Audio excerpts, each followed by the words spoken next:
scheduling, to Ben's point, it's so much easier to look in sensor tracks and interpret a schedule versus trying to interpret a schedule in ERP.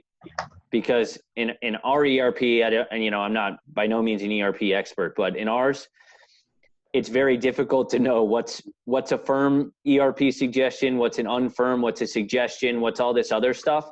So we let our planners kind of hang with that noise. But once that job is firmed and once that job has a purpose, it's important to relay that into the field.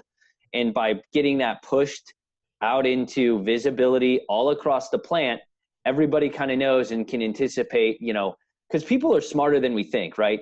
They're always, they know, hey, I haven't ran widget B in a while. Our inventory's got to be low on widget B. So instead of them thinking like, why the hell is this person why are we not running B? Are we out or are sales down or what's going on? They now can see widget B is next up on the schedule.